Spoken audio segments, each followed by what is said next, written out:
Basically আমি নিজে general student, আমি জেনারেল পড়াশোনা করছি, মাদ্রাসাতে আমি পড়িনি। এখন কথা হচ্ছে যে আমার ইন ফিউচার কি, আমার ফিউচার কি, আমি কেন মাদ্রাসা লাইনে কেন ঢুকলাম, আমার ফিউচার কি। আসলে আমি চিন্তা করি আমাদের স্যার উনি চিন্তা করে যে উনিও জেনারেল মাইন্ডে, উনি কি চিন্তা করে যে ওনার মেয়ে হলে কি করবে, হাফেজ বানাবে, ছেলে হলে কি হবে, হাফেজ বানাবে।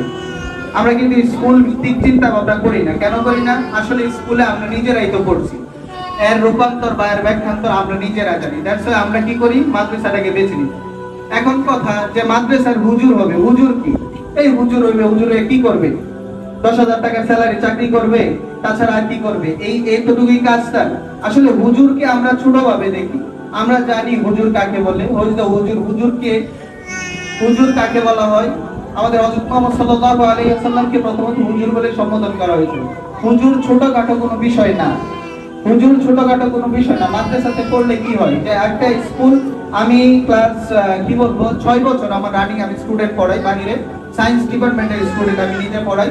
তো আমি এমন স্টুডেন্ট দেখছি যে যারা গোল্ডেন এ প্লাস, প্রচন্ড মেধাবী, অনেক মেধাবী, মানে তারা একটা যদি আপনি সেমিনার একটা অঙ্ক দেন সায়েন্সের, তারা এরকম সেমিনার করলে 4টা অঙ্ক তারা করতে পারে, এরকম মেধাবী। অথচ তাকে যদি বলেন যে বাসায় একজন গেস্ট আসছে, তুমি বাইরে থেকে কিছু একটা নাস্তা নিয়ে আসো, সে পারবে না।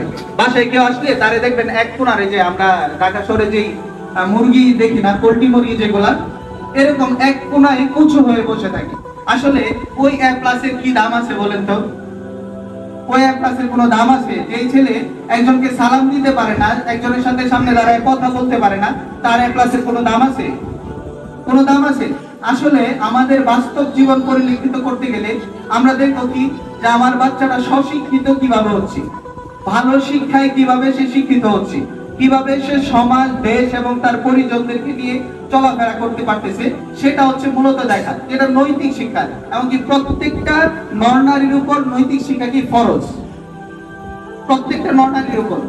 এখন আমরা যে মাদ্রাসাতে পড়াচ্ছি, যে কালামুল্লাহ মাজিদ তারা পড়তেছে, যে কালাম নবী করিম সাল্লাল্লাহু আলাইহি ওয়াসাল্লাম যে বিদায় হজের ভাষণ দিয়ে গেছেন, লাস্ট বিদায় হজের ভাষণে উনি কি বলছিল, যে আমি তোমাদেরকে দুইটা জিনিস দিয়ে যাচ্ছি।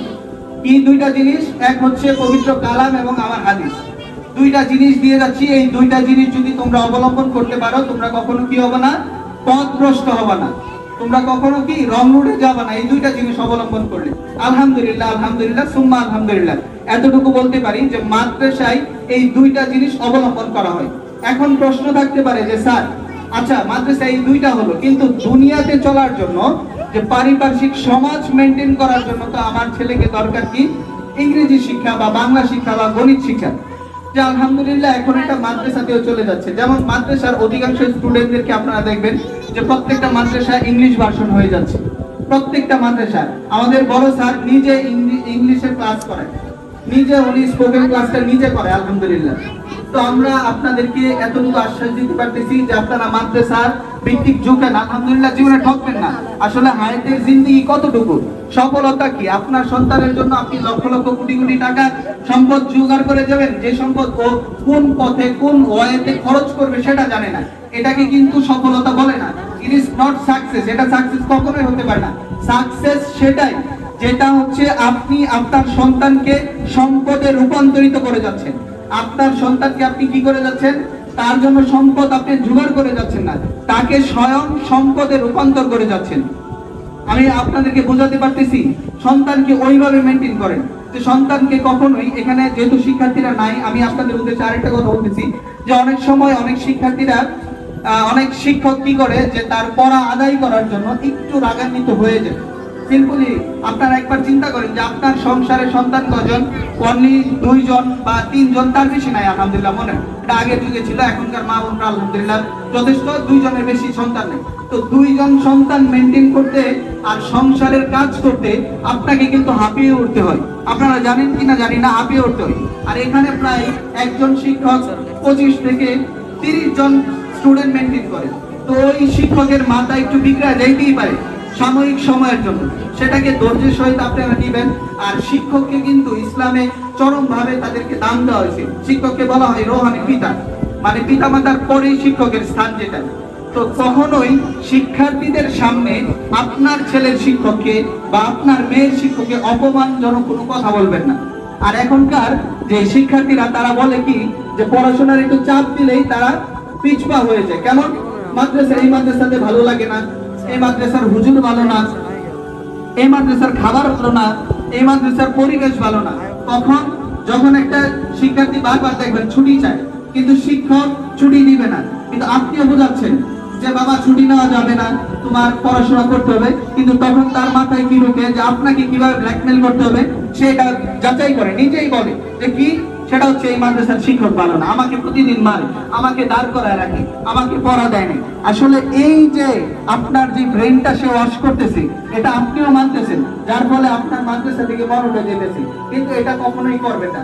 আপনার ছেলের যে গ্রুপ শিক্ষক থাকবে তার সাথে আপনি পরামর্শ করবেন প্রতিনিয়ত, যে আপনাদের একটা সন্তানকে তো আপনারা হাফেজ বানাবেন, আলেম বানাবেন, মানুষের মতো মানুষ বানাবেন, এই জন্য একটু পরিশ্রম করেন। আপনার সন্তানের জন্য আপনি একটু শিক্ষকের সাথে কথা বলেন, অফিসে স্যাররা আপনাদের কথা শোনার জন্য বসে আছে, তাদের সাথে পরামর্শ করেন যে স্যার এরকম হচ্ছে না, এই বিষয়টা কিভাবে কি করতে হয়, বা আমার ছেলের পড়াশোনাটা হচ্ছে না, কিভাবে সামনে আগানো যায়।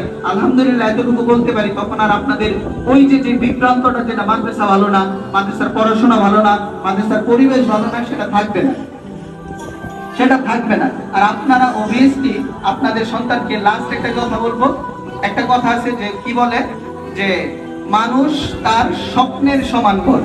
এটা আপনারা জানেন তো কথাটা, যে মানুষ, একজন মানুষ তার স্বপ্নের সমান বড়, স্বপ্ন যত বড় তত বড় একজন মানুষ। আপনারা তাকে ওইভাবে ইন্সপায়ার করবেন, মোটিভেট করবেন যে বাবা দেখো তুমি ভালো আলেম হও, ভালো যোগ্য তুমি আলেম হও, তোমার দ্বারা তোমার পিছনে যখন শত শত মানুষ নামাজ পড়বে সেটা আমার জন্য গর্ব, তোমার জন্য গর্ব। এটাই জীবন, এটাই দুনিয়া। এই ক্ষণস্থায়ী দুনিয়া থেকে এতটুকু অর্জন করে নিয়ে যাও, চিরস্থায়ী আখিরাত তোমার জন্য কল্যাণকর হয়ে যাবে।